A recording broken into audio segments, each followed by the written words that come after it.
क्या होगा कि यहाँ पे कुछ कुछ पॉइंट्स लिखने हैं, एंड ये क्या होता है कि आप अपने बारे में लिख रहे हो एज अ टीचर। इफ आप खुद को कल के लिए प्रिपेयर कर रहे हो, दैट मीन्स आपका ही रोल नंबर होगा, यूनिवर्सिटी रोल नंबर होगा, सब्जेक्ट, टॉपिक। अच्छा, मैंने क्या किया था, आप लोगों का थोड़ा सा चेंज किया था अकॉर्डिंग टू योर सिलेबस। क्या है यहाँ पे, नेम ऐड कर दीजिएगा। क्या ऐड करेंगे, नेम यू ऐड करेंगे, नेम। ठीक है, नाम ऐड करना है, नेम। देन क्या लिखना है, roll number, university roll number if any you have, then edit. वहां पे आप लिख सकते हैं अपना यूनिवर्सिटी रोल नंबर। ये रोल नंबर्स मेरे हैं, ठीक है, ये रोल नंबर दोनों मेरे हैं। एक रोल नंबर मेरे लड़वा कॉलेज का था, दूसरा यूनिवर्सिटी रोल नंबर था जो कि मैं मेरे एडमिट कार्ड से मुझे मिला। सब्जेक्ट मेरा क्या है यहाँ पे देखो, इंग्लिश है, इंग्लिश है मेरा सब्जेक्ट। एंड टॉपिक मैंने लिया है द टाइनी टीचर, ये मेरा टीचिंग का है।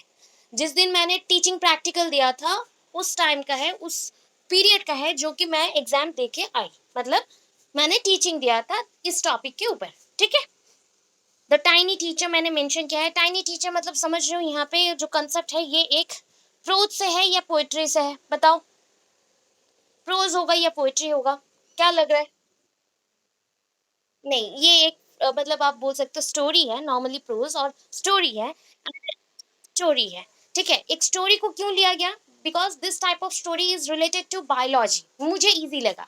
जो टॉपिक आपको टीचिंग में देना है, मेरे टाइम पे कोई भी सिलेक्टिव ऐसा नहीं था, या फिर कुछ टॉपिक मुझे असाइन भी नहीं किया गया था, कोई आपको टॉपिक या विषय असाइन नहीं किया होगा तो आप कोई भी टॉपिक में पढ़ा सकते हो। सो मैंने एक स्टोरी के ऊपर टॉपिक ले लिया, या फिर बोल सकते हो प्रोज के ऊपर ले लिया, एंड उसको मैंने मेंशन कर दिया ऐसा। ठीक है, आप लोग भी ऐसे ही लिखोगे।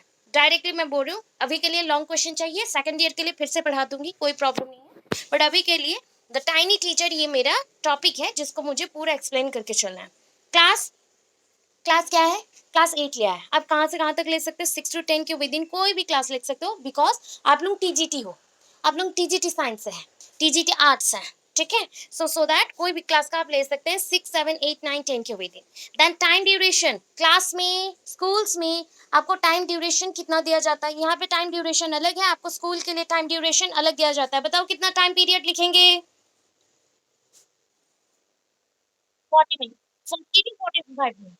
तो ये सुन लो क्यों यहाँ पे मेंशन है 40 to 45 मिनट्स, आप लोग मेंशन करेंगे बिकॉज यहाँ पे 20 to 30 लिखा गया है। क्यों लिखा गया है, बिकॉज मुझे टीचिंग के लिए ओनली उतना ही टाइम मिला था, सो दैट पहले से ही आप जान जाओगे जब एग्जाम या फिर टीचिंग एग्जाम प्रैक्टिकल करने जाएंगे हम लोग, या प्रैक्टिकली पढ़ाने जाएंगे, तो वहाँ पे आपको मेंशन होगा 20 to 30 मिनट्स और 15 मिनट्स और 5 मिनट्स कुछ भी मेंशन होगा। तो एज नॉर्मल अगर हम लोग स्कूल्स में देखते हैं तो हमारा टाइम पीरियड कितना है, 40 to 45 मिनट्स, ये हमारा टाइम है। डेट नहीं चाहिए, डेट मेंशन मत करना, बिकॉज जिस दिन एग्जाम है उस दिन का डेट मेंशन करना, आपके एग्जाम सीट पे इतना ही चल जाएगा, आपको और एक्स्ट्रा कुछ नहीं लिखना है।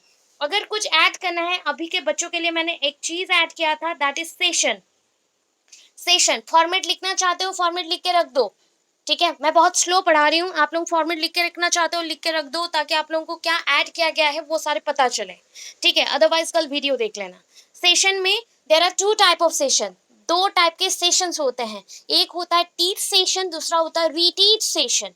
अच्छा, मैं फॉर द फर्स्ट टाइम एक टॉपिक को पढ़ा रही हूँ तो वो हो गया टीच सेशन। अगर सेकंड टाइम उसी टॉपिक को या उसी के रिलेटेड कुछ कंसेप्ट जो बच गया है, लेफ्ट ओवर है, उसको पढ़ाती हूँ तो उसको बोलते हैं रीटीच सेशन। अभी बताओ लेसन प्लान का ये कौन सा सेशन चल रहा है, टीच और रीटीच, कौन सा सेशन चल रहा है? गलत, गलत, लेसन प्लान पढ़ चुके, रीटीच। हाँ, अच्छा, तो मतलब मैंने पहले लेसन प्लान का इंट्रोडक्शन पढ़ा दिया था, कंसेप्ट पढ़ा दिया था, इंपॉर्टेंस पढ़ा दिया था, सो दैट ये हमारा नेक्स्ट क्लास हो गया, ये रीटीच सेशन बन गया हमारा, रीटीच सेशन। तो इतना पॉइंट्स रिमेंबर करके रखना है, पेडागोजिकल एनालिसिस हो, माइक्रो स्किल्स का कोई भी स्किल्स आ जाए या फिर लेसन प्लान आ जाए, तो आपको यही मेंशन करना है कि नेम पहला क्या पॉइंट रहेगा, फिर से रिवाइज कर रही हूँ अभी, इसके बाद किसी को गलत नहीं होना चाहिए किसी का भी, या फिर रिमेंबर करके ही रखोगे। दैट इज नेम मेंशन करना है, उसके बाद रोल नंबर, नेम किसका रहेगा, खुद का रहेगा, आपका खुद का रहेगा, मुझे लिख के दिखाना सब। ठीक है, जो बच्चों ने चेक करवा दिया है वो चलो बाकी सब मुझे चेक करवाएंगे, लिख के दिखाएंगे, ठीक है। Name, then roll number, then university roll number, subject आपका जो मेथड है उसके अकॉर्डिंग, आपके दो मेथड्स हैं तो दो बनाने पड़ेंगे, ठीक है। दो मेथड्स हैं तो दो बनाने पड़ेंगे। टॉपिक मेंशन करोगे जो भी आपका टॉपिक रहेगा। क्लास, क्लास 6 to 10 के विद इन कोई भी मतलब कोई भी क्लास ले सकते हो, जस्ट लाइक 6, 7, 8, 9, 10 ये मेंशन होगा। ये क्वेश्चन आया तो उसमें मेंशन भी होगा, क्लास 8 के बच्चों के लिए लिखो, क्लास 10 के बच्चों के लिए लिखो, या क्लास 9 के बच्चों के लिए प्रिपेयर करो, ऐसा भी मेंशन होता है। Time 20 to 30 minutes, date mention नहीं करना है, और लास्टली सेशन मेंशन करना है। तो सेशन हमारा है आज का रीटीच, अगर नॉर्मल रहता है तो दैट इज कॉल्ड टीच, ठीक है। अभी देखो मैंने आप लोगों को थोड़ा सा इजी करवाया है, ठीक है, आप लोगों को पैटर्न में थोड़ा सा इजी करवाया था। क्या इजी करवाया था ना, इंस्ट्रूमेंटल एड्स लिखा गया है, वहां पे इंस्ट्रक्शनल एड्स मैंने लिखा है। इंस्ट्रक्शनल एड मतलब क्या होता है, that is from Bloom's taxonomy, we use that word for instructions. हम लोग क्यों यूज कर रहे हैं, किसी को भी इंस्ट्रक्शंस देने के लिए, किसी को कमांड देने के लिए, गाइड करने के लिए, ठीक है। यहाँ पे देखो इंस्ट्रूमेंटल एड्स क्या है, इंस्ट्रूमेंटल मतलब टीएलएम, जिनको याद नहीं रह रहा है बार बार बोल दूं, इसको ही टीएलएम बोलते हैं। और बोल सकते हो एसोसिएटिव मीडिया, एसोसिएटिव मीडिया मतलब जो हेल्पिंग मीडियाज हैं वो हो गए एसोसिएटिव, जो आपको काम में हेल्प करते हैं, एसोसिएटिव मीडिया। और टीएलएम, और बोल सकते हो इंस्ट्रक्शनल मीडिया, इंस्ट्रक्शनल मीडिया, ठीक है, इंस्ट्रक्शनल मीडिया, ठीक है। अभी देखो इंस्ट्रूमेंटल एड्स में हमने क्या लिखा, मैंने सारा सिनोनिम्स बता दिया। इंस्ट्रूमेंटल एड्स में हमने दो पार्ट में डिवाइड कर दिया, एक है जनरल एड्स, स्पेसिफिक एड्स। अगर कभी भूल जाओ तो कोई कुछ मेंशन मत करना, डायरेक्टली इंस्ट्रूमेंटल एड्स लिखना है और इतना सारा जो भी आपको याद आए सब कुछ मेंशन कर देना। अभी देखो जनरल एड्स में क्या होता है, जो कि जनरल मतलब क्या है, हर दिन यूज होगा, ड्यूरिंग दिस सेशन, और ऐसे ही प्रेजेंट रहेगा क्लासरूम में, ठीक है। हमेशा देखो क्लासरूम में जो जो चीजें मेंशन रहती है, just like black board, chalk and duster. बोलो आफ्टर क्लास ये सारे हैंग होते हैं कि नहीं, या प्रेजेंट होते हैं कि नहीं क्लास में। Okay, so that means these are general, ठीक है। इन जनरल कोई भी क्लासरूम में चले जाओगे तो ये फिक्स रहता है। बट आफ्टर दैट जो स्पेसिफिक एड्स आते हैं, मतलब जो निर्दिष्ट होते हैं, जो मीडिया को स्पेसिफिक एक टॉपिक को पढ़ाने के लिए जो जो चाहिए उसको अभी मेंशन करेंगे। क्या क्या चाहिए, पॉइंटर, चार्ट, फ्लैश कार्ड। अभी फ्लैश कार्ड क्या होता है, जैसे एक कार्ड को हमने चार पार्ट में डिवाइड कर दिया, ठीक है, चारों पार्ट में इनकम्प्लीट स्टेटमेंट्स डाल दिए या सेंटेंसेस डाल दिए, कुछ वाक्य ऐसे लिखेंगे जो अधूरे होंगे। अभी अधूरे को आपको क्या करने को बोला जाएगा, कंप्लीट करो। जब बच्चों का पूरा प्रिपरेशन हो जाएगा, दैट मीन्स उनको हमने टीचिंग दे दिया एंड पूरा कंसेप्ट पढ़ा दिया, तो उसके बाद बच्चों को वो फ्लैश कार्ड हम देंगे, जैसे कि छोटे छोटे कार्ड्स होंगे, उसमें अधूरे जो स्टेटमेंट्स हैं या फिर अधूरे जो वाक्य इनकम्प्लीट स्टेटमेंट्स हैं उसको कंप्लीट करने को बोला जाएगा। तो ऐसे करने से भी बच्चों को और भी ज़्यादा मोटिवेशन मिलेगा कि वो कुछ भी जानते हैं और क्रिएटिव आइडियाज़ को लगा के उसको कंप्लीट करेंगे। तो फ्लैश कार्ड हम लोग यूज़ करते हैं। उसे छोड़ के flash cards on which answers are written, मतलब अभी ऐसे भी कर सकते हो, दो टाइप के फ्लैश कार्ड हैं। एक में सोचो कि एक में आपने क्या क्या क्वेश्चंस लिखा हुआ है, क्वेश्चंस हैं, दूसरे में आंसर्स हैं, ठीक है। वैसे और भी फ्लैश कार्ड्स हैं, क्वेश्चंस आंसर, बट ये एक आंसर सारे रैंडम रखे गए हैं, तो कौन सा किसके साथ मैच करेगा वो भी कर सकते हैं। सो ये स्पेसिफिक एड्स हैं, और भी हैं, जस्ट लाइक आप मीडिया यूज कर सकते हैं, different type of newspaper, magazine cuts, और स्पेसिमेंस और मॉडल्स एटसेट्रा, ये सब भी आप लिख सकते हैं, ठीक है। ये हो गया आपका इंस्ट्रूमेंटल एड्स। और आप बोल सकते हो इंस्ट्रूमेंटल एड्स को क्या, टीएलएम, टीचिंग लर्निंग मटेरियल, और एसोसिएटिव मीडिया जो हेल्पिंग मीडियाज हैं उसको हम लिख दिए, ठीक है। अभी आगे चलो, इंस्ट्रक्शनल ऑब्जेक्टिव्स देखो क्या मेंशन है, इंस्ट्रक्शनल ऑब्जेक्टिव्स। अच्छा, इंस्ट्रक्शनल ऑब्जेक्टिव्स कौन से टॉपिक में आपने देखा था, या कौन से टॉपिक से हमने लिया हुआ है, बता दो, फटाफट बोलो। From which topic instructional objectives word और द टर्म्स वेर कैम, अभी के लिए हम लोग वहां से लिए हुए हैं, बताओ। इंस्ट्रक्शनल ऑब्जेक्टिव्स जानते हो, आप सब जानते हो, याद करो, क्या है ये, टेक्सोनॉमी। अच्छा, किसी को गुस्सा आ रहा है तो गुस्सा की जगह में जी की जगह पे के लगा दो, ठीक है। और कितना बताओ इजी करके आप लोगों को, ये है गुस्सा, ठीक है, इतना ट्रिक बताया गया है। कुसा कौन से डोमेन से आया है बता दो। डोमेन्स मतलब हेड होता है। कौन सा डोमेन है? ब्लूम्स टेक्सोनॉमी की कौन सी डोमेन? Cognitive domain. अच्छा, अभी देखो ब्लूम्स टेक्सोनॉमी में 3 पार्ट्स होते हैं और 3 डोमेन्स होते हैं। तो first domain is called cognitive domain, जिसको हम बोलते हैं ये संज्ञानात्मक विकास के साथ संयुक्त है। इसके बाद जो सेकंड पॉइंट आता है दैट इज कॉल्ड इफेक्टिव, जिसे हम बोलते हैं फील करना, जो कि भाव के साथ संबंधित है। साइकोमोटर, ये बोल सकते हो कि इंसान चलने के लिए, फिरने के लिए, घूमने के लिए, जंप करने के लिए या कोई भी चीज करने के लिए किसके ऊपर निर्भर करता है? उसके दिमाग के ऊपर। If your brain is not working properly according to instructions or command, then your body also not performing any work or any activities. अगर आपका दिमाग कोई इंफॉर्मेशन के अकॉर्डिंग नहीं चल रहा है, दैट मीन्स आपका बॉडी भी वर्क नहीं करता। तो इस चीज को हम बोल सकते हैं साइकोमोटर। ठीक है, first of all mute up your microphone, बहुत साउंड आ रहा है, बहुत साउंड आ रहा है। Yes please. अच्छा, सबको प्रॉब्लम हो रहा है क्या? आई थिंक इशू हो रहा है कुछ network का। थोड़ा सा आप अच्छे जगह पे बैठो ना जहाँ पे नेटवर्क आता जाए, मतलब आ जाए। देखो थोड़ा ट्राई करो, अदरवाइज फिर से कट करके एंटर करिए। हाँ, कनेक्ट करिए अगेन जॉइन। ओके, चलो। अभी मैंने क्या बोला कि आप लोगों को लिखने के लिए ना मैंने एक पैटर्न दिया हुआ था।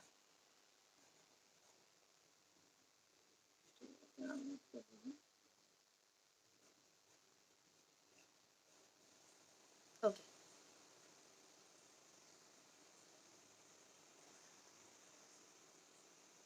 आप लोगों को हर एक ब्रांच में मैंने क्या किया था कि आप लोगों को मैंने एक पैटर्न दे दिया था, जो पैटर्न और भी इजी हो गया, जो पैटर्न और भी इजी था। ठीक है, और भी इजी हो गया था। एंड उसी पैटर्न के अकॉर्डिंग आप लोग लिखे तो बेटर रहेगा। देखो यहाँ पे क्या क्या मेंशन है, आप लोगों को मैंने थोड़ा सा टू करके स्टार्ट कर दिया सो दैट आप लोगों को लग रहा होगा कि मैम यहाँ पे स्टेटमेंट्स अलग लिखे हैं एंड हमें कुछ अलग दिए हैं, बट सेम है। क्या है? इंस्ट्रक्शनल ऑब्जेक्टिव्स इन बिहेवियरल टर्म्स, मतलब बच्चों के कौन से पॉइंट पे आप वर्क करना चाहते हो, तो in which point you will work for the development of their particular behaviour, कौन से पॉइंट के लिए आप काम करोगे सो दैट उनके बॉडी में या फिर उनके माइंड में कुछ चेंजेस आए, उनके प्रॉपर बिहेवियर में चेंजेस आए। तो instructional objectives in behaviour terms में क्या आएगा? First of all knowledge, then understanding, देन देखो एप्लीकेशन, देन स्किल। अभी बोलोगे मैम आपने तो बोला था सिंथेसिस भी लिखना है। यस, अभी का जो लेसन प्लान चल रहा है ना, उसमें आपको सिंथेसिस भी लिखना है, एनालिसिस भी ऐड करना है। ठीक है, तो मैं पैटर्न आपको समझा रही हूँ एंड धीरे धीरे बता रही हूँ, एंड ऑलरेडी मैं सारे सेंटर में बोल चुकी हूँ, सो दैट मे भी प्रॉब्लम होना नहीं चाहिए, फिर भी देखो अच्छे से समझना। तो पहला पॉइंट हमारा क्या है, इस अकॉर्डिंग लिखोगे। देखो KUSAA, ठीक है, ये 5 पॉइंट आपको लिखना है। क्या लिखना है? 5 या 6 पॉइंट भी लिख सकते हो, बट इट्स ओके, 5 पॉइंट्स लिखने से भी चलेगा। KUSAA, ठीक है, कुसा। तो first one is the knowledge. अभी देखो कोई भी चीज को पहले क्या करना पड़ता है? समझना पड़ता है। तो बच्चों को कौन सी चीज के बारे में नॉलेज मिलना चाहिए? जो टॉपिक आप पढ़ा रहे हो, है ना? The student will be able to get some knowledge about the story. तो मैंने यहाँ पे स्टोरी लिया हुआ है, तो आप क्या लिखेंगे? अगर आपका जो टॉपिक है, जैसे the student will be able to get some knowledge about, जो भी स्टोरी ना हो, क्या आपका जो मैथ्स का टॉपिक है, जो टॉपिक है आप मेंशन करोगे, तो अबाउट द टॉपिक, जैसे आपका टॉपिक है वो आप मेंशन करेंगे, यहाँ पे रखेंगे। ठीक है? यस। यस, बोलो।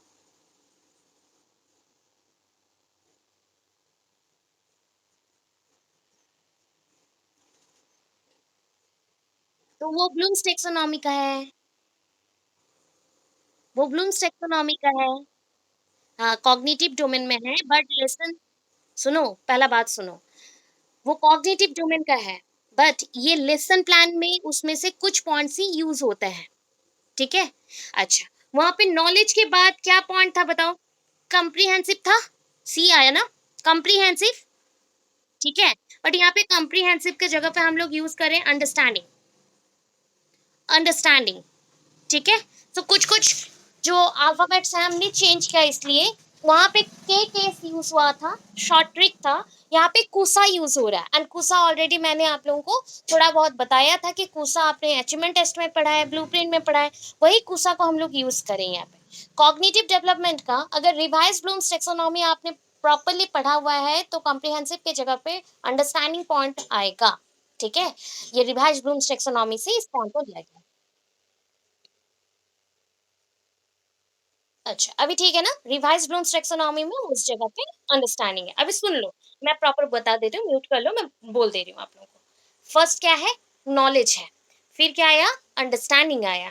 इसके बाद कु सा बोला गया है, तो एस फॉर यहाँ पे सिंथेसिस वर्ड का यूज होगा, क्योंकि लेसन प्लान बनाने के लिए कॉग्निटिव डोमेन्स को तो ले रहे हैं, बट प्रॉपर सीक्वेंस में यहाँ पे थोड़ा बहुत वर्ड्स में चेंजेस आ सकता है। ठीक है, तो ये नेक्स्ट आया आपका सिंथेसिस। फिर क्या आया, फिर दो और हैं, ए एंड ए।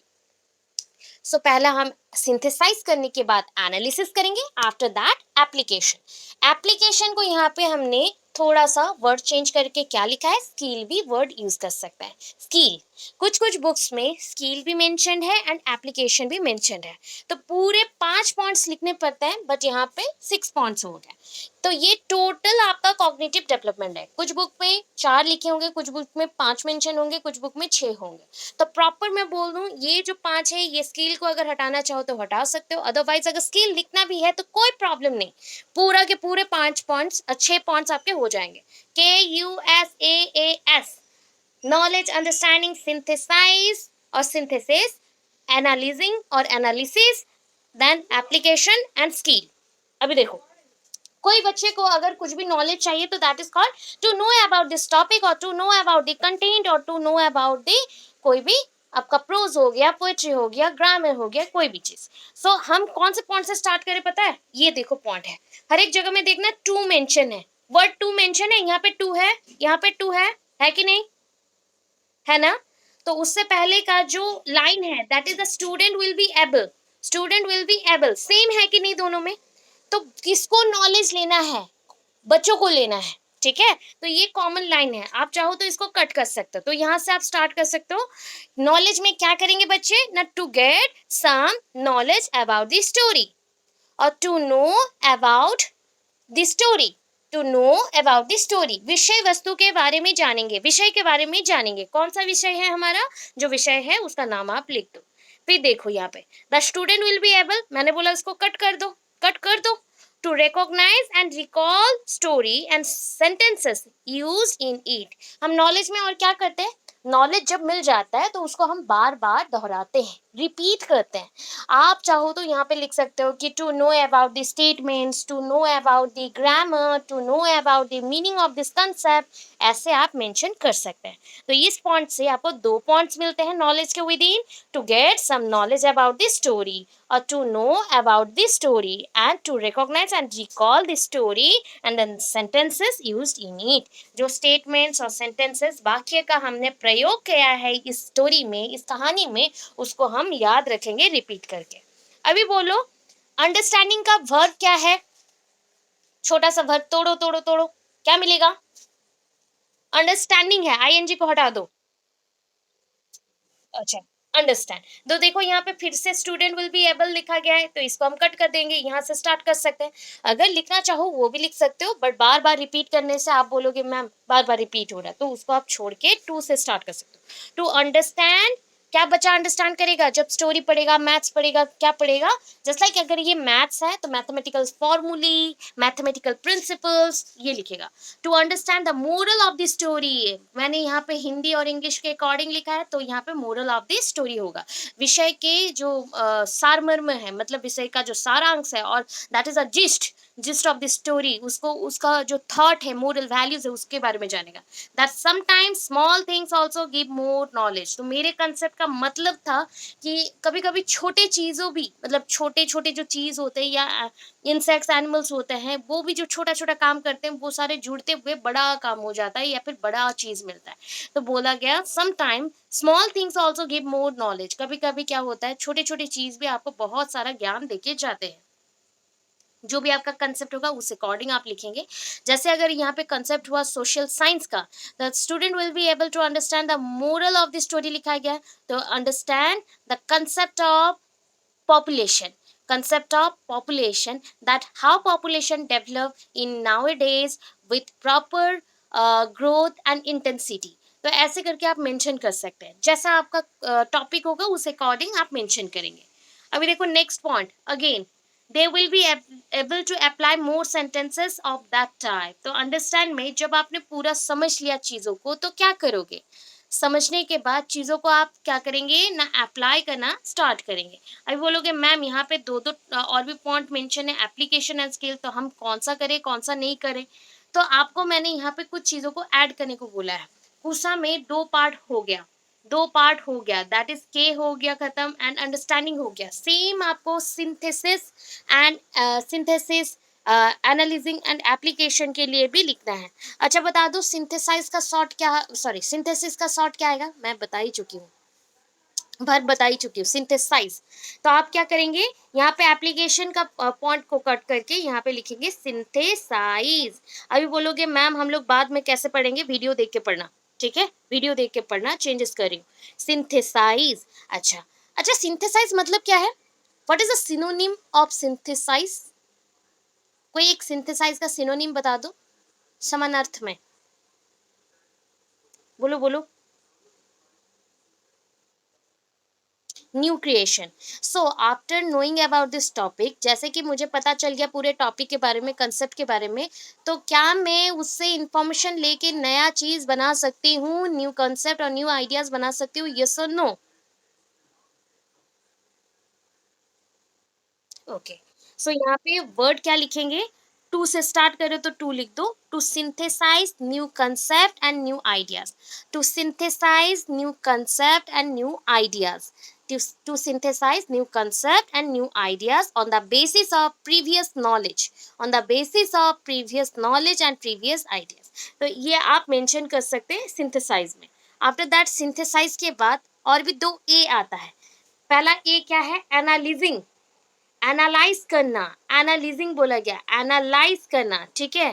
तो एनालाइज में हम लोग क्या करेंगे ना, जो कंसेप्ट्स हैं जो हमने क्रिएट किया, on the basis of that concept what your creation should be, you may be select your proper feedback to check your creations. ठीक है, आपने जो भी बनाया हो, जैसा भी बनाया हो, तो अभी आपको क्या करना पड़ेगा, एनालाइज में एनालाइज करना पड़ेगा, ऑब्जर्व करना पड़ेगा, क्या ये चीजें प्रॉपर बने हैं, क्रिएट अच्छे से हुए। तो आप देखो यहाँ पे जो अप्लाई वर्ड लिखा गया ना, अप्लाई की जगह पे आप एनालाइज वर्ड लिख देना, ठीक है, एनालाइज वर्ड लिख देना। क्या है, the student will be able to apply की जगह पे analyse, moral of the story है जो आपका कंसेप्ट होगा उसके अकॉर्डिंग लिखेंगे, in their day to day life situation. तो हम अपने मोरल वैल्यूज को एवरीडे बेसिस पे यूज करेंगे या फिर कभी ना कभी यूज करेंगे। वैसे हम एनालाइज क्यों किए ना, चीज़ों को एनालाइज करने से हम फीडबैक ले सकते हैं, and after that if some modification is needed, then modification also modify करेंगे, after modification we'll get our new product। जैसे modify हो जाएगा तो न्यू प्रोडक्ट मिल जाएगा। कोई भी कंसेप्ट हो, कोई भी आइडिया हो, ये मिल जाता है। लास्ट स्टेज में यहाँ पे स्किल मेंशन है, तो स्किल की जगह पे आप ओनली एप्लीकेशन लिखेंगे। तो एप्लीकेशन में मतलब तो समझ गए हो, दैट मीन्स अप्लाई, अप्लाई। अच्छा, हम चीज़ों को अप्लाई क्यों कहते हैं, to apply the concept of that subject और to apply the meaning of this word should be use by you in definite period. So apply क्यों करना पड़ता है, क्योंकि अप्लाई करने से पता चलता है कि कहाँ कहाँ आप उसको यूज कर सकते हो, इस्तेमाल कर सकते हैं। ठीक है, अभी 5 पॉइंट को समझ आया, थोड़ा बहुत मैंने चेंजेस किया, तो आप उसको सुनेंगे, सुन के लिखेंगे। समझ आया, यस और नो?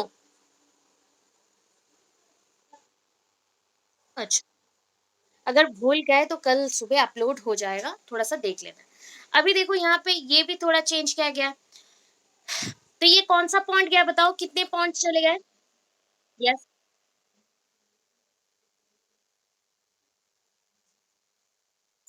स्कील पॉइंट को काट, मतलब काट दो, स्कील पॉइंट मत लिखना, ठीक है। स्कील पॉइंट की जगह पे आप लिख देना एप्लीकेशन, एप्लीकेशन, ठीक है। स्किल मतलब भी क्या होता है, जो कौशल बढ़ता है। एप्लीकेशन में क्या होता है, आप अप्लाई करते हो, तो सेम थिंग है। ठीक है, तो आप स्किल पॉइंट लिखना चाहो तो लिख सकते हो, बट नहीं चाहिए, एप्लीकेशन तक एनफ है कि to apply this knowledge in different situation and in different field, इतना भी लिख दोगे तो हो जाएगा। अभी देखो, so next point is PK assumed. What do you mean by PK assumed? What is the full form of PK? Previous knowledge. Previous knowledge, previous knowledge मतलब पहले का नॉलेज। अभी बोलो, पहले का नॉलेज किसका चेक करेंगे? बच्चों का, स्टूडेंट्स का हम पहले का नॉलेज चेक करेंगे। So when you entered in the classroom, first of all you check that students are attentive और नॉट। आप क्या चेक करते हो, क्या बच्चे अटेंटिव है, क्या वो सुन रहे हैं आपके बातों को? If they are not listening to you, then आपका नेक्स्ट स्टेज क्या होगा, या नेक्स्ट स्टेप आप क्या लोगे? So next step is your PK assumed. मुझे जानना है क्या बच्चे इस टाइप के टॉपिक से एक्वांटेड है, क्या वो बच्चे पढ़ चुके हैं, क्या बच्चों को एडिशन आता है, क्या बच्चों को सब्सट्रैक्शन आता है, पॉपुलेशन डेंसिटी के बारे में क्या पता है बच्चों को, क्या बच्चे कंप्यूटर रिलेटेड कोई इंफॉर्मेशन रखे हुए हैं, या मैथ्स के उनको स्पीयर के बारे में पता है, स्पीयर का पेरीमीटर कैसे काउंट करेंगे, क्या उनको पता है? तो ऐसे उनके माइंड में बहुत सारी चीज चलते हैं अकॉर्डिंग टू सब्जेक्ट कंटेंट। अब इस सब्जेक्ट के अकॉर्डिंग हम क्या करेंगे ना, बच्चों को कुछ क्वेश्चंस पूछेंगे। अभी बोलोगे मैम आपने तो यहाँ पे क्वेश्चंस लिखा ही नहीं, तो ये पैटर्न ना पहले का था, अभी का पैटर्न मॉडिफाई हो रहा है, इसलिए मैं बार बार आपको बोल रही हूँ कि मॉडिफाई जो हुआ मतलब उसमें आप चेंजेस लाओगे। अभी चेंजेस क्या है, पीके अज्यूम में आप ऐसे टेबल एक बनाओगे। टेबल में क्या लिखना है, पहला टेबल में तो फर्स्ट ऊपर लिखना है, that is PTs. PTs activity मतलब पीपल टीचर्स एक्टिविटी। हाँ, पीटी एक्टिविटी मतलब बच्चों के जो टीचर है, मतलब हम लोग, अभी मैं आप लोगों की पीटी एक्टिविटी हूँ, सॉरी पीटी हूँ, मतलब पीपल्स टीचर हूँ। अभी पीपल टीचर का एक्टिविटी, तो अभी के एक्टिविटी में वो क्या परफॉर्म करेगा, वेरियस टाइप के क्वेश्चंस को वो आस्क करेगा कि बच्चे को जनरल आइडिया पता है कि नहीं।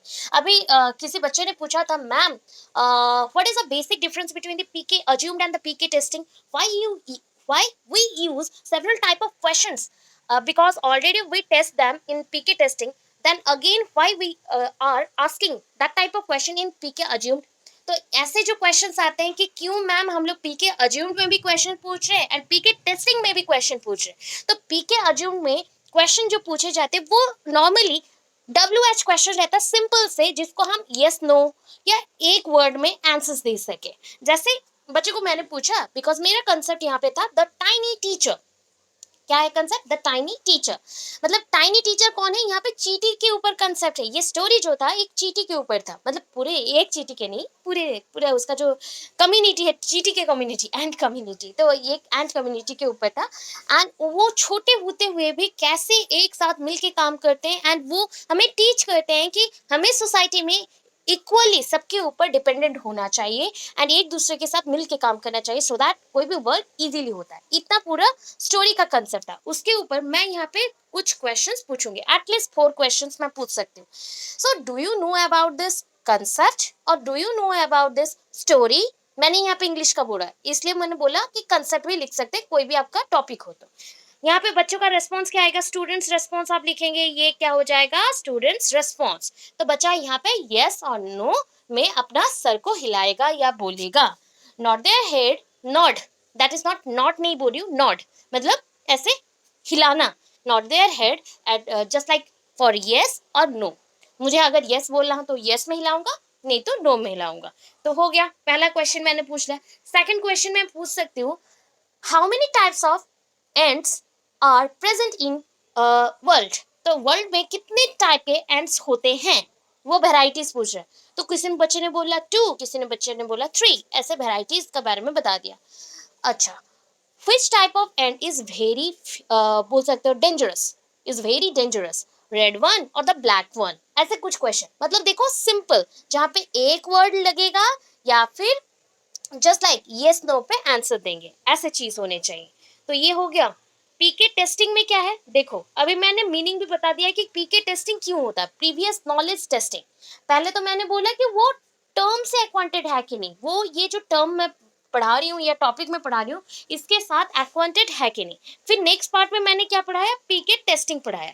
सो PT will draw a picture on black board and ask some question to the student. अभी पीटी मतलब पीपल टीचर ने क्या किया ना, एक बोर्ड में, ब्लैक बोर्ड में पिक्चर को ड्रॉ कर दिया एंड उसके ऊपर कुछ क्वेश्चंस पूछ लिया। अभी देखो क्वेश्चंस थोड़े थोड़े से बड़े हैं, अभी उसका आंसर में भी छोटा हो सकता है, थोड़ा भी एक लाइन का भी हो सकता है, दो लाइन का भी हो सकता है। तो पीटीज एक्टिविटी, स्टूडेंट एक्टिविटी दो पार्ट में डिवाइड हो गया।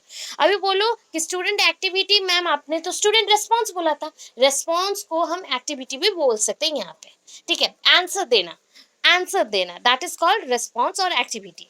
तो पीटी एक्टिविटी में पहला क्या है, name the smallest insect you have seen and the wisest. बोलो सबसे चालाक वाले इंसेक्ट कौन से हैं एंड वो छोटा भी है। तो दैट इज आवर एंट, हमारे लिए हमारे घर पे जो एंट रहते हैं, सो हमारे पूरे इंसेक्ट कम्युनिटी में जो सबसे वाइजेस्ट है, चालाक है, वो कौन है, एंट।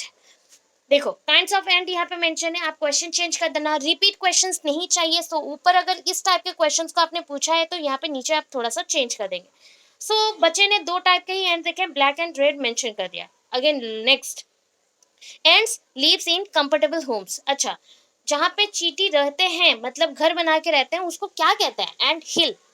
क्या बोलेंगे, एंट हिल, मतलब छोटे छोटे से ऐसे मिट्टी के ढेर बना के उसके विद इन रहते हैं, ठीक है। ये हो गया आपका पीके अज्यूम, पीके टेस्टिंग। अभी क्या करेंगे बता दो, अनाउंसमेंट ऑफ द टॉपिक। क्या करना है, अनाउंसमेंट ऑफ द टॉपिक। अच्छा, अनाउंसमेंट ऑफ दिस टॉपिक में मैंने ऑलवेज क्या बोला है, बोलो यहाँ पे टीच बोलूं या डिस्कस बोलूं, कौन सा बोलूं, कौन सा वर्ड यूज करूं, क्या बताया मैंने, discuss word.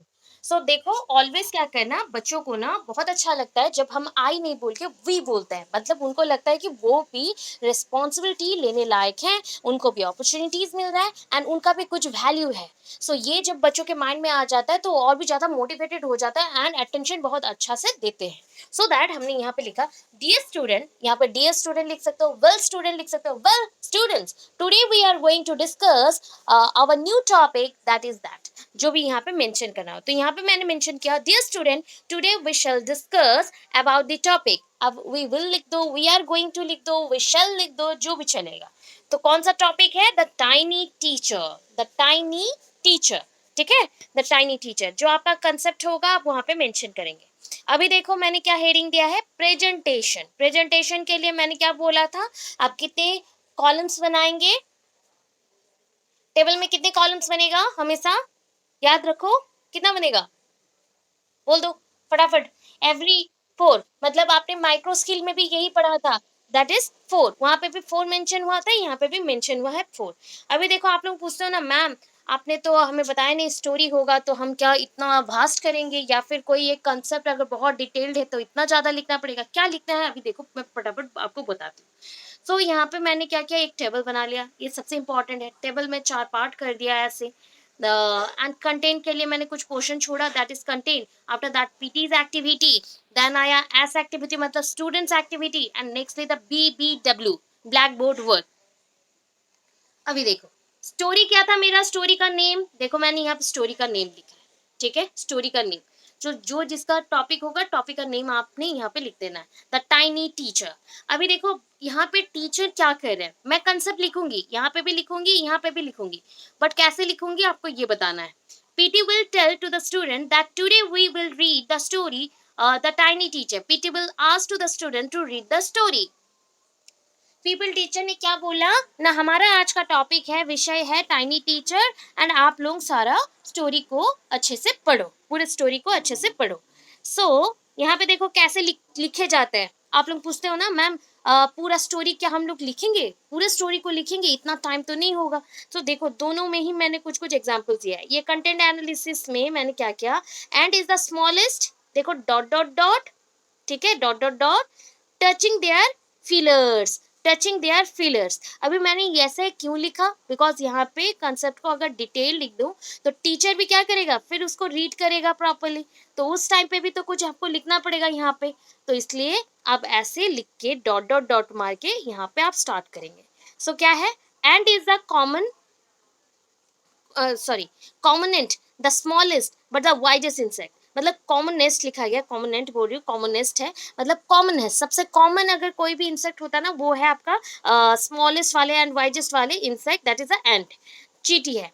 N ant uses its feeler और एंटीनी, और एंटी ना बोला जाता है अगर सिंगल रहे तो, दो दो रहते हैं इसलिए एंटी नी बोला गया है, ठीक है। फीलर भी उसी को ही बोलते हैं। ऐसे अगर एक चींटी है ना, ऐसे उसका सेगमेंटेड बॉडी है एंड ऐसे उसका निकला हुआ है, एंड ये जो वो हिलाते हिलाते आगे जाता है एंड यहाँ पे उसके पैर रहते हैं, सारा कुछ यहाँ पे इतना मस्त मस्त, और उसके पैर हो गए। तो ये जो पूरा ये है, इस पोर्शन को, जो ये पोर्शन दोनों एंटीना जैसे है, जो कि फूड सर्च करने में हेल्प करता है या फिर बातें करने में हेल्प करता है, इंफॉर्मेशन शेयर करने में या सिग्नल शेयर करने में हेल्प करता है, मैसेज को पास करने में हेल्प करता है, तो उसको बोलते हैं फीलर्स। मैंने पूरा कंसेप्ट को थोड़ा थोड़ा करके बता दिया, ठीक है। यहाँ पे भी देखो पूरा नहीं लिखना है, जिस पॉइंट में आप काटना चाहो, याद नहीं आ रहा तो डॉट डॉट करके छोड़ देना, ठीक है। अभी देखो स्टूडेंट्स को मैंने इतना पढ़ा दिया, तो स्टूडेंट्स क्या करेगा, students will listen it carefully, student इसको अच्छे से सुनेगा एंड उसको लिखेगा या फिर अच्छे से सुन के रखेगा। अभी ये पॉइंट तो हो गया। अभी ऐसे ना 2 पेज तक चलेंगे। There are many kinds of ants, dot dot dot करके जिस पॉइंट तक आपको लिखना है वहां तक आप मेंशन करेंगे, तो that is each does its share of work intelligently and bravely and never fights with other members of the group। सो ये पूरा मेंशन किया गया है, पूरे स्टोरी को मेंशन मैंने कर दिया कि there are many kinds of ants. यहाँ पे थोड़ा थोड़ा लिख के बीच में डॉट दिया था, तो यहाँ पे डिटेल लिख दिया था। Commonest among them are the black and red one. तो आप जानते हो चींटियों में से सबसे इजीली जो अवेलेबल होता है या फिर सबके घर में मिल जाते हैं वो कौन सा चींटी है बताओ, रेड एंड ब्लैक होता है। सो ये छोटे छोटे कंसेप्ट हैं, तो बच्चों को ऐसे पूरा पढ़ के समझाना है। कहाँ वो रहते हैं, एंड हिल में रहते हैं। उनका जो छोटे छोटे से लिटिल रूम्स होते हैं या फिर चेम्बर जैसा बना रहता है, उसमें अप्रॉक्स अगर 100 से भी ज़्यादा चींटियां रह जाती है। उसमें सबसे बड़ा चींटी कौन सा है बोलो, क्वीन एंट होते हैं, बाकी सब वर्कर्स होते हैं, जस्ट लाइक हनी बी में आपने देखा होगा, ठीक है। ऐसे करके मैंने कंसेप्ट को लिख दिया। तो यहाँ पे बच्चा फिर क्या करेगा ना, स्टूडेंट लिसन इट केयरफुली। अभी queen is the mother of the colony. Queen सबसे बड़ा होता है, मतलब बड़ी होती है, एंड वो मदर होती है कॉलोनी की। वो मतलब क्या करती है, जस्ट लाइक वो अंडे देती है, एग देती है, एंड आफ्टर दैट वो ओनली फूड कलेक्ट करने में हेल्प नहीं करती, ओनली फूड को खाती है एंड बच्चे देती है। तो ये सारे इंफॉर्मेशन यहाँ पे मेंशन है। पता है मतलब हनी भी हो या फिर एंट हो, सबका एक ही फंडा है कि मेल्स जो रहते हैं वो ज़्यादा स्ट्रांग नहीं होते and they are small in size also. And जिस टाइम उनका इंटरकोर्स होता है, मतलब वो अंडे देने के लिए खुद को तैयार करते हैं एंड एक साथ कॉपुलेशन करते हैं, उसको बोलते हैं वेडिंग फ्लाइट, वेडिंग फ्लाइट, ठीक है। एंड इसके बाद क्या होता है ना, जो मेल वाले चींटी होते हैं वो उनका डेथ हो जाता है। सेम केस हनी बी में भी होता है। तो ये चीज आप लोग थोड़ा थोड़ा लिख दिए। स्टोरी कैसे लिखना पड़ता है बता दी मैं। अभी देखो यहाँ पे कुछ क्वेश्चंस हमने बीच बीच में पूछना है, आप चाहो तो पूछ सकते हो, अदरवाइज पीछे भी पूछ सकते हो। तो एंड हिल का मतलब क्या है, होम ऑफ, यहाँ पे ऑफ लिखा गया, होम ऑफ एंड्स होंगे और नहीं होगा home of ants. How many types of ants are present in a colony, कितने टाइप के एंड्स प्रेजेंट होंगे बता दो। यहाँ पे मेंशन है कि कितने टाइप के होंगे, यहाँ पे बच्चे आंसर्स दे सकते हैं जितने क्वेश्चन। देखो क्या लिखा गया है, स्टूडेंट लिसन इट, मतलब ये स्टूडेंट्स का रेस्पॉन्स था। तो यहाँ पे क्या है, student listen it carefully and give the answer of the following question. बच्चे यहाँ पे ट्राई करेंगे कि क्वेश्चंस का आंसर दे जो भी उसके टीचर उनको पूछ रहे हैं। तो कितने टाइप के एंड्स प्रेजेंट होते हैं एक कॉलोनी में, रेड एंड ब्लैक। तो इसके बाद और कुछ क्वेश्चन, बीच बीच में क्वेश्चन हो सकता है या फिर जो आपका कंसेप्ट होगा उसको बीच बीच में लिखना है। यहाँ पे मैंने और भी क्वेश्चंस दे दिया है ताकि आपको समझ आए। अभी बोलो मैम आपने ब्लैक बोर्ड वर्क में क्या लिखा है, जैसे कि जो जो चीजें मैं पढ़ा रही हूँ, एक चींटी का डायग्राम बना दिया या एंट हिल का डायग्राम बना दिया, उसके बारे में एक दो लाइन लिख दिया, तो उतना ही होता है आपका ब्लैक बोर्ड वर्क में। देखे हो ना ब्लैक बोर्ड में क्या आप पूरा लिखते हो कोई कंसेप्ट को, नहीं, एक आध लाइन लिख के आप छोड़ देते हो। तो वैसे हमने ब्लैक बोर्ड वर्क लिख दिया। अभी कंक्लूडिंग स्टेटमेंट, कंक्लूडिंग स्टेटमेंट मतलब एंडिंग कर रहे हैं बोल के भी वो भी बताएंगे। सो यहाँ पे dear student today we have read the story. हमने आज क्या पढ़ा ना, हमने आज एक स्टोरी पढ़ा, the tiny teacher and get the knowledge of wise and loyal from it. तो हम एक बहुत ही लॉयल एंड वाइज मतलब चालाक चालाक इंसेक्ट के साथ मिले एंड जिसके वजह से हमें बहुत कुछ सीखने को मिला।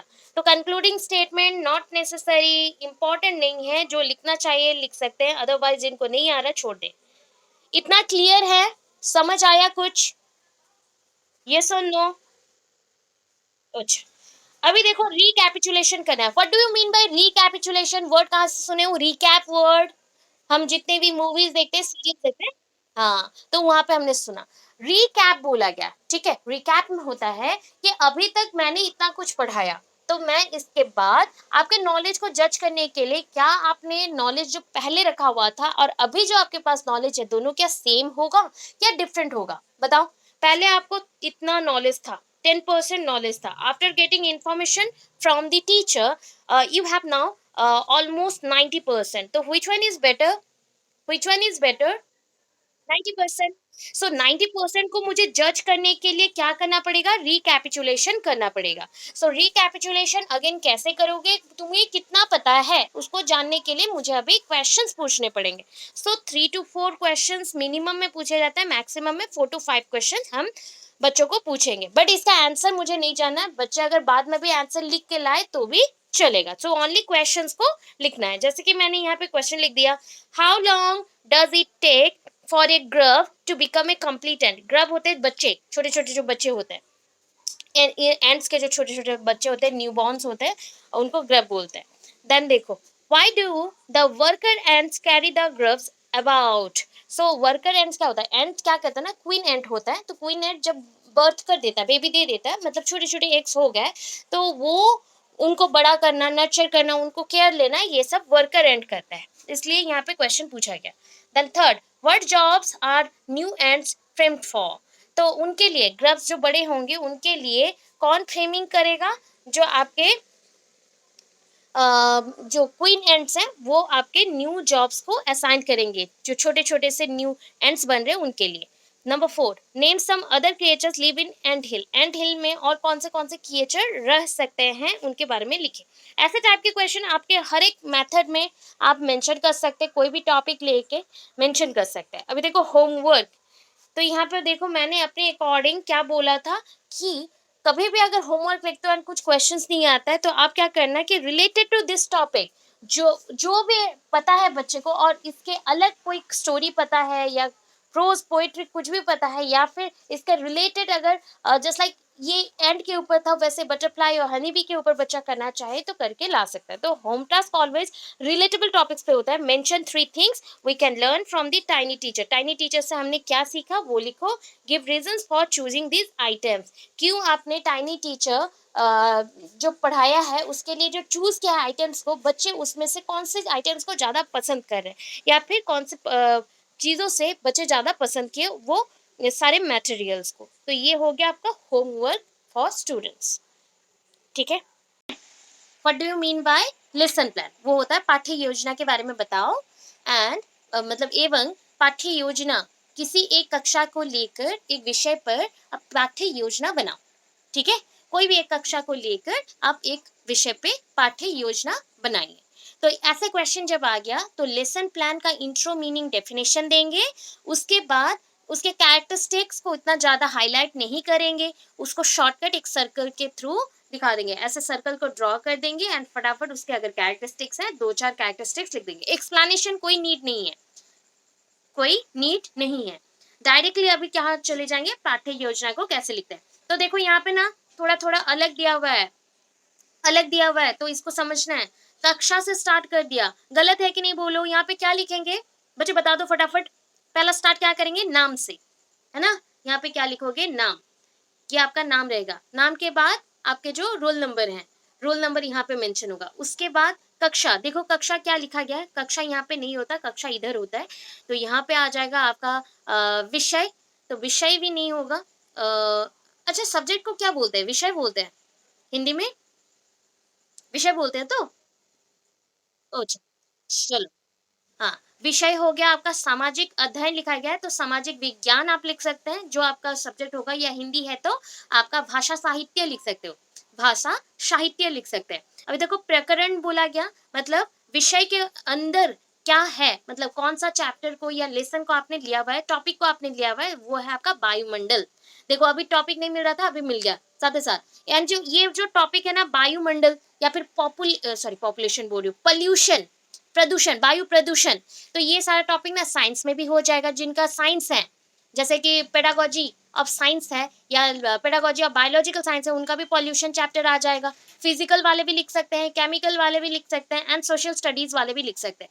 तो वायुमंडल हो गया, प्रदूषण हो गया, पॉल्यूशन हो गया, एनवायरमेंट हो गया, परिवेश हो गया, बायोडाइवर्सिटी हो गया, मतलब जिसको बोलते हैं जैव विविधता, और renewable and non renewable resources, क्या बोलते थे उसको, योग्य अयोग्य संबल जो होते हैं, उसको भी लिख सकते हो। तो ये सारे जो टॉपिक है ना, ये कॉमन है, science, biological science, chemical science, मतलब केमिस्ट्री वाले जो भी पेपर में आएंगे, या फिर नॉर्मल साइंस हो गया, या फिर आपका फिजिकल साइंस हो गया, या फिर सोशल साइंस हो गया। कुछ टॉपिक्स हैं जो सबके लिए सेम होता है, बिकॉज क्लास 6-7 में इतने वेरिएशंस नहीं आते थे सब्जेक्ट्स में।